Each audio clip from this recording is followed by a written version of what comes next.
Hello students, welcome to Magnet Brains. मैं Rupali Verma. Magnet brains आपके लिए 100% फ्री एजुकेशन लेकर आता रहा है, लेकिन आगे भी लेकर आता रहेगा। लेकिन इसके अलावा भी हम ये चाहते हैं कि आपकी पढ़ाई में आपको जो डिफ़िकल्टीज़ होती है उनको किसी भी तरीके से बस हम दूर कर दें। तो इन्हीं डिफ़िकल्टीज़ को हम दूर करने के लिए लेकर आए हैं आपके लिए बुक्स और ई बुक्स। ये बुक्स और ई बुक्स आपको किंडरगार्टन से लेकर क्लास 12 तक के सभी क्लासेस के लिए मिल रही हैं। जितनी भी क्लासेस है सभी के लिए मिल रही हैं और सभी सब्जेक्ट्स के लिए मिल रही हैं। अब ये बुक्स आपको मिल तो जाएंगी, लेकिन इसको हमने और ज़्यादा आसान बनाने के लिए कि आपकी पढ़ाई आपको और थोड़ा डिफ़िकल्टीज़ कम कर दें, उसके लिए हमने इसे अलग अलग कैटेगरीज़ में डिवाइड कर दिया। अब ये कैटेगरीज़ कैसे, जैसे कि हम आपको हिंदी पढ़ाते हैं। अब हिंदी में हम सबसे पहले हमने क्या किया था, हमने एक्सप्लेनेशन किया, तो वो हमारी हो गई थ्योरी। तो उसी तरीके से हमारी एक बुक रहेगी थ्योरी बुक हमारे, जिसमें सभी चैप्टर्स की थ्योरी रहेगी। फिर उसके बाद हम एनसीईआरटी सॉल्यूशंस करते हैं, तो एक बुक हमारी सॉल्यूशन बुक हो गई। फिर हमने एमसीक्यूज़ किए, तो एक बुक हमारी एमसीक्यूज़ बुक हो गई। हम सैम्पल पेपर कर रहे हैं, सैम्पल पेपर बुक हो गई। तो इसी तरीके से हमारी कई अलग अलग कैटेगरीज़ की बुक आपके लिए रेडी है। इन बुक्स को प्राप्त आप कैसे कर सकते हो, कैसे ले सकते हो, तो इनके लिए आपको नीचे डिस्क्रिप्शन बॉक्स में एक लिंक दिया गया है। उस लिंक को जब आप क्लिक करेंगे तो उसमें एक फॉर्म है, उस फॉर्म को फिल करिए और फिल करके सबमिट करिए। तो जल्द ही हमारे जो टीम मेंबर है वो आपसे कांटेक्ट करेंगे इस बुक के लिए। तो ये तो हो गई आपके लिए एक इम्पॉर्टेंट न्यूज़, ताकि आप अपनी पढ़ाई जो है बहुत आसान कर सकें। आते हैं आज के वीडियो पे। जैसे आज का वीडियो आप देख रहे हैं कि हम मैग्नेट ब्रेन टेस्ट पेपर आपके लिए लेकर आए हैं। ये टेस्ट पेपर के पीडीएफ आपको पहले मिल जाते हैं, उनको आप सॉल्व करके रख लिया करिए। मतलब पीडीएफ में आपके साथ हर चैप्टर का हम अलग अलग लेकर आ रहे हैं। जितने भी आपके चैप्टर्स है सभी चैप्टर्स के अलग अलग टेस्ट पेपर लेकर आ रहे हैं। अब सवाल उठता है कि भाई टेस्ट पेपर क्यों? सिर्फ एग्ज़ाम्स नहीं होते, हमारे इंटरनल टेस्ट होते हैं, रिवीजन होते हैं, एफए होते रहते हैं, बहुत तरीके के एग्ज़ाम्स हमारे होते रहते हैं। तो उस दौरान हमारे पास अलग अलग चैप्टर्स आते हैं। तो अब इसीलिए हम अलग अलग चैप्टर्स का लेकर आए हैं, ताकि जो भी चैप्टर आपके एग्ज़ाम या टेस्ट में आ रहे हैं उनके आप प्रिपरेशन कर सकें। तो बस आप जो भी, मान लीजिए 2 चैप्टर आ रहे हैं तो 2 चैप्टर के आपने टेस्ट पेपर सॉल्व कर लिए अगर, तो आप इजीली से आपका पूरा रिवीजन हो जाता है। ठीक है, तो इस तरीके से आपने, अब जैसे आपको पीडीएफ पहले मिल चुका है, जो आज हम कराएंगे इसका पीडीएफ आपको पहले मिल चुका है, तो पीडीएफ आप अपना पूरा रेडी, आपको पढ़ के जल्दी से सारे आंसर सॉल्व करके रखने हैं। इनको सॉल्व करते समय आपको 2 बातों का ध्यान रखना पड़ेगा। एक, आपको अपनी स्पीड बनानी पड़ेगी, ठीक है, क्योंकि कोई भी टेस्ट या एग्ज़ाम हो तो एक लिमिटेड टाइम पीरियड होता है। तो इस टाइम पीरियड में हम क्या करेंगे, फटाफट हम इसको सॉल्व करके रख लेंगे। अब हम सॉल्व तो कर चुके हैं, लेकिन आज हम कौन सा टेस्ट पेपर लेकर आए हैं ये भी तो हमें बताना है। तो चलिए जल्दी से हम देखते हैं कि कौन सी क्लास है। सब्जेक्ट तो आपको पता ही है कि हिंदी है, तो क्लास हम देख लेते हैं। तो क्लास है आज की हमारी 10th हिंदी कोर्स बी का हिंदी व्याकरण का हमारा टॉपिक है समास। तो हमने समास अच्छे से पढ़ चुके हैं, हम समझ चुके हैं। तो अब टेस्ट की बारी है, तो फटाफट आपने टेस्ट अभी तक करके रख लिया होगा। अब मैच कर लीजिए जो आपने आंसर्स दिए हैं वो सही हैं कि नहीं। यहाँ पे सब्जेक्टिव और ऑब्जेक्टिव दोनों तरह के प्रश्न हैं। तो सबसे पहले हमारे पास में आ रहे हैं ऑब्जेक्टिव क्वेश्चंस। तो पहला है हमारा, सभा भवन शब्द में कौन सा समास है? अब क्या है, सभा भवन। तो अब यहाँ पर क्या, इसका अगर विग्रह करो, किसी भी समास के बारे में अगर आपको पता करना है कि ये कौन सा समास है, तो सबसे पहला काम जो आपको करना है वो है इसका विग्रह। तो जब हम सभा भवन का विग्रह करते हैं तो क्या आता है, सभा के लिए भवन। अब के लिए हमारा क्या होता है, कारक होता है। तो कारक से संबंधित हमारा समास कौन सा है, तत्पुरुष समास। तो सही हमारा ऑप्शन क्या आएगा, तत्पुरुष समास। तो विग्रह क्या रहा, सभा के लिए भवन। नेक्स्ट आते हैं, आ जन्म का समस्त पद विग्रह होगा। तो सबसे पहले हम आ जन्म का जो हम करेंगे विग्रह को देखना है। जन्म से लेकर जन्म से रहित, बिना जन्म के या जीवन भर। तो आ जन्म मतलब क्या हो गया, जो है जब जन्म हुआ है तब से, तो यानी कि पूरा जन्म, यानी कि पूरा जन्म आपका मतलब पूरा जीवन। तो यहाँ पर जो है क्या सही है, जीवन भर। अब यहाँ पर आपसे पूछा जाए कि ये समास कौन सा है, तो आप कैसे बताओगे? हमने आपको बताया था कि जहां पर पूर्व पद हमारा उपसर्ग होता है वहां पर हमारा होता है अव्यय भाव समास। अव्यय भाव समास में हमारे पूर्व पद में तीन चीजें हो सकती हैं। पहला है अव्यय, दूसरा है उपसर्ग और तीसरा होता है पुनरावृत्ति, यानी कि एक ही शब्द को जब हम दो बार रिपीट करते हैं, जैसे रातों रात, घर घर, तो ये सारे शब्द हमारे क्या हो जाते हैं, अव्यय भाव समास। तो यहां पर आ हमारा क्या है, उपसर्ग, इसलिए हमारा कौन सा है, अव्यय भाव समास है। चलिए नेक्स्ट आते हैं दाल भात शब्द में कौन सा समास है। अब क्या होगा यहां पर, सिंपल अब यहां पर है कि दाल और भात, अब जहां और लगता है तो कौन सा समास हो जाता है, सीधे सीधे वो होता है द्वंद्व समास। नेक्स्ट आते हैं परमेश्वर, समस्त पद का विग्रह है। परमेश्वर, परम और ईश्वर, परम है जो ईश्वर, परम में, ईश्वर में परम या परम के लिए ईश्वर। तो यहां पर परमेश्वर का विग्रह होगा परम है जो ईश्वर, ये हमारा सही है। अब ये समास कौन सा है, ये है कर्मधारय समास। क्यों, क्योंकि यहां पर ईश्वर की विशेषता क्या है, वो परम है, यहां पर विशेषण और विशेष्य है, तो ये है हमारा कर्मधारय समास। नेक्स्ट आते हैं मदमस्त शब्द के सही समास विग्रह का चयन कीजिए। मद मद, मद मस्त, तो क्या है, मद रूपी मस्त कर्मधारय समास, मद से मस्त तत्पुरुष, मद है जो मस्त कर्मधारय, या मद के लिए मस्त। तो यहाँ पर इसका सही विग्रह जो है वो है हमारा मद से मस्त, यानी कि ये हुआ तत्पुरुष, क्योंकि से हमारा क्या है, कारक है, तो कारक से हमारा कैसे हमें क्या पता चल जाता है कि ये एक तत्पुरुष समास है। नेक्स्ट आते हैं श्रम से जीवी। श्रम से जीवी का समस्त पद क्या होगा, श्रमी जीवी, श्रमजीवी, श्रमजीव, श्रमजीवी या श्रमी जीवी। तो यहाँ पर श्रम से जीवी का जो समस्त पद होगा वो है हमारा श्रमजीवी, और ये हमारा समास कौन सा है, तत्पुरुष समास, क्योंकि आप यहाँ पर देख सकते हैं कि से लगा है, तो से जहां पर लगा हुआ यानी कि कारक है, तो सीधे सीधे क्या हो गया, तत्पुरुष समास। नेक्स्ट आते हैं रामायण, समस्त पद का विग्रह है। अब रामायण का हम अगर विग्रह करेंगे तो क्या होगा, राम के लिए आयन, राम के समान आयन, राम और आयन या राम का आयन। तो यहाँ पर रामायण का समस्त पद होगा हमारा राम का आयन, यानी कि राम के संपूर्ण जीवन का एक आईना हमारे सामने प्रस्तुत किया, उनके पूरे संपूर्ण जीवन के बारे में हमें यहाँ बताया गया है। तो ये क्या हुआ, राम का आयन, ये सीधे सीधे क्या हो गया, हमारा का लगा है, तो ये एक तत्पुरुष समास है। समझ में आ गया रामायण का विग्रह। वनवास शब्द के सही समास विग्रह का चयन कीजिए। वनवास, अब वन और वास, तो अगर हम इसका विग्रह करेंगे सीधे क्या होगा, वन में वास। अब वन में वास है तो में हमारा क्या है, कारक, सीधे सीधे तत्पुरुष समास। तो विग्रह ढूंढते हैं क्या है हमारा पहला वाला, वन में वास, यानी कि तत्पुरुष समास। बेकाम शब्द में कौन सा समास है, अभी हमने आपको बताया था, जहां पूर्व पद हमारा उपसर्ग होता है वहां पर हमारा कौन सा समास होता है, अव्यय भाव समास। तो यहां पर बे हमारा क्या है, उपसर्ग है, तो इस कंडीशन में ये हमारा क्या हो जाएगा, अव्यय भाव समास हो जाएगा। नेक्स्ट आ गए, गगन को चूमने वाला का समस्त पद है। गगन को चूमने वाला समस्त पद क्या होगा, गगन चुंबी।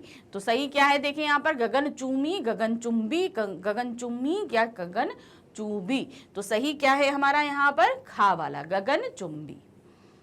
अच्छा, ये हमारा समास कौन सा है, गगन को चूमने वाला, तो को हमारा क्या रहता है, को हमारा क्या आता है, को हम बोलते हैं हमारा कारक है, इसलिए ये तत्पुरुष समास में आएगा। नेक्स्ट आते हैं नील कमल शब्द में कौन सा समास है।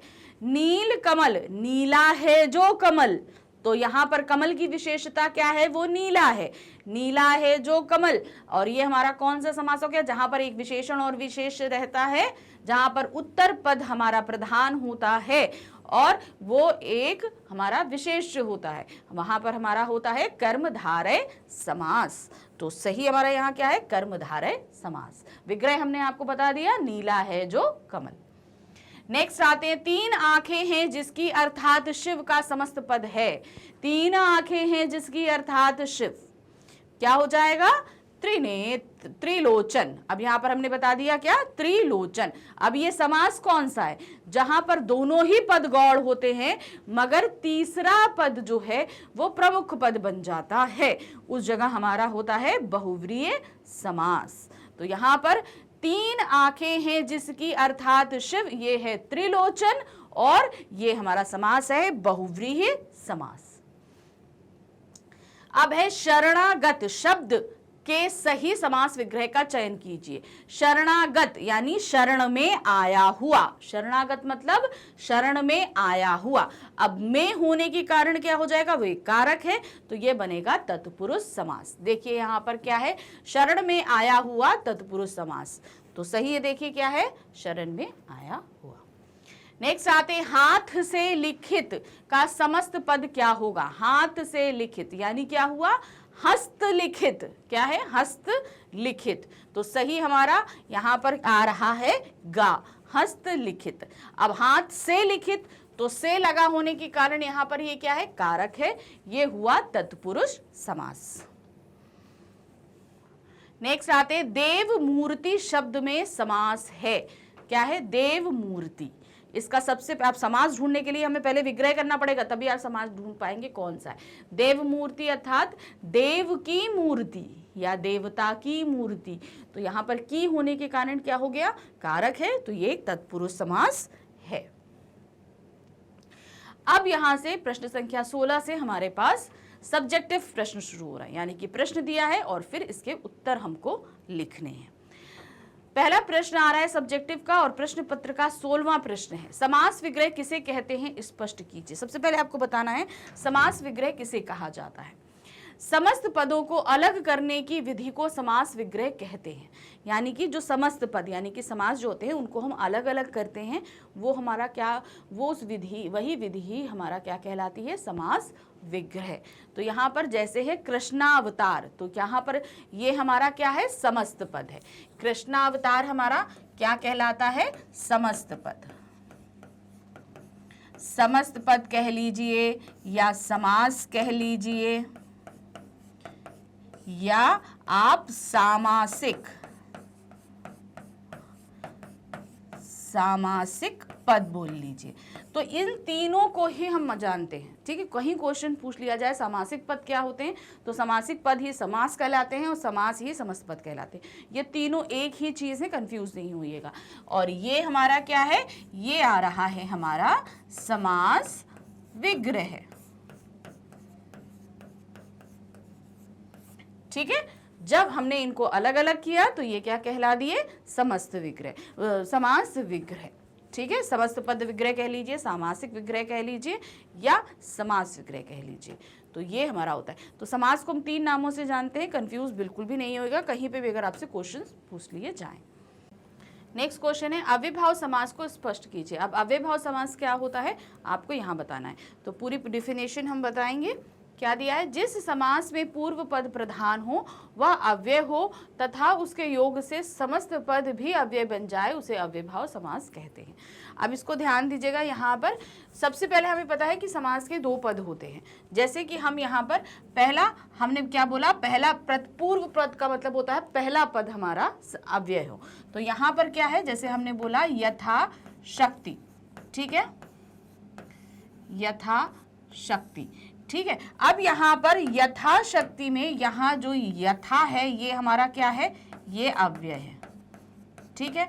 तो पूर्व पद मतलब हमारा पहला पद, पहली कंडीशन हमारी ये हो गई। अब हम आते हैं हमारी दूसरी कंडीशन पे।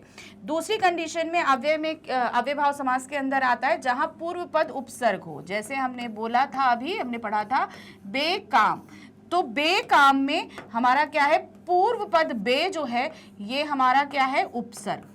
ये दूसरी कंडीशन है हमारे पास में।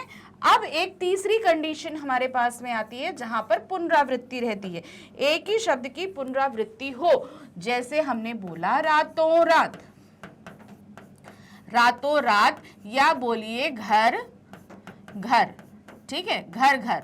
तो यहां पर आप देख रहे हैं एक ही शब्द की पुनरावृत्ति हो रही है, रात और रात, घर और घर। तो ये 3 कंडीशन होती हैं अव्ययभाव समास की होने की, ठीक है। तो यहाँ पर पूर्व पद अव्यय भी हो सकता है, पूर्व पद उपसर्ग भी हो सकता है, और एक ही पद को हम दोबारा भी ले सकते हैं। तो ये कंडीशन हमारी तीनों अव्ययभाव समास की रहती है।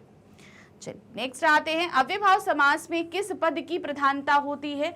कौन से पद की प्रधानता होती है? अव्यय की पूर्व पद की प्रधानता होती है, मतलब पहला वाला पद, जैसा भी हमने आपको बताया। नेक्स्ट आते हैं, किस समास में अंतिम पद प्रधान होता है? अंतिम पद मतलब उत्तर पद प्रधान होता है, वो पद है हमारा तत्पुरुष समास में अंतिम यानी उत्तर पद प्रधान होता है। ठीक है, तो यहां पर आपको जैसे अभी हमने क्या पढ़ा था, देव मूर्ति, हमने कैसे बोला था? देव मूर्ति। तो यहां पर हम किसकी प्रधानता की बात करें? मूर्ति की। मूर्ति हमारी प्रधान है, क्योंकि हम मूर्ति किसकी है? वो है देव की, देव की मूर्ति। तो इसलिए यहां पर उत्तर पद हमारा प्रधान है। नेक्स्ट आते हैं, क्वेश्चन है बहुव्रीहि समास का उदाहरण देना है। बहुव्रीहि समास में क्या होता है? जो हमारे सामने दोनों ही पद होते हैं वो गौड़ होते हैं, और कोई तीसरा पद हमारा जो है, जो उसकी वजह से तीसरा पद बनता है, वो हमारा प्रधान हो जाता है। उदाहरण हम यहाँ पर दे सकते हैं, बहुत सारे उदाहरण है। यहाँ पर हमने दिया है गजानन, गज के समान आनन है जिसका, अर्थात गणेश। अब यहाँ पर आप इसको समझिएगा, गजानन हमने जो दिया है, यहाँ पर गज, गज मतलब हाथी, आनन मतलब मुख, ये दोनों ही पद गायब हो गए, इनका कोई मतलब नहीं। प्रधान हमारा क्या हो गया? गणेश। तो ये हमारा हो गया बहुव्रीहि समास। इसी तरह आइए दशानन, दश है आनन जिसके, अर्थात रावण। तो यहाँ पर दश और मुखों का कोई महत्व नहीं है। महत्व क्या है? ये हम किसके लिए इस्तेमाल कर रहे हैं? हम रावण के लिए इस्तेमाल कर रहे हैं। तो इस तरीके से हमारा जो बहुव्रीहि समास होता है उसमें दोनों ही पद हमारे गौड़ हो जाते हैं, उनका कोई महत्व नहीं रहता, लेकिन उनकी वजह से जो नया पद बनता है वो हमारा महत्वपूर्ण हो जाता है, जैसा कि हमने यहाँ पर बना हमारा गणेश। तो ये हमने फटाफट अपना टेस्ट पेपर सॉल्व कर लिया, पूरा हमारा टेस्ट पेपर सॉल्व हो गया। तो इस तरीके से आपको समझ में आ गया कि समास हमें कैसे करने हैं, और अगर आपके आंसर सारे गए हैं, सही गए हैं, तो यकीन मानिए समास आपको पूरी तरीके से समझ में आ चुका है। तो मैग्नेट बेन्स अब आपके लिए कुछ नया लेकर आया है, वो है आपके लिए बुक्स और ई बुक्स। ये बुक्स ई बुक्स आपको किंडरगार्टन से लेकर क्लास 12 तक के सभी क्लासेस के लिए मिल रही हैं। ठीक है, तो अब ये सारी क्लासेस के लिए जब हमें मिल रही हैं, तो साथ ही सारे सब्जेक्ट्स के लिए भी मिल रही हैं। अब अलग अलग सब्जेक्ट्स की बुक है, अब उसको और ज़्यादा हम आपके लिए इजी कर देते हैं। अब इजी कैसे कर रहे हैं? हम एक ही सब्जेक्ट के लिए अलग अलग कैटेगरीज की बुक लेकर आए। जैसे आप हमारे साथ हिंदी पढ़ते हैं, तो हिंदी में हम सबसे पहले क्या करते हैं? हम करते हैं एक्सप्लेनेशन। तो एक बुक हो गई हमारी एक्सप्लेनेशन की, जिसमें हमारे सारे एक्सप्लेनेशन रहेंगे।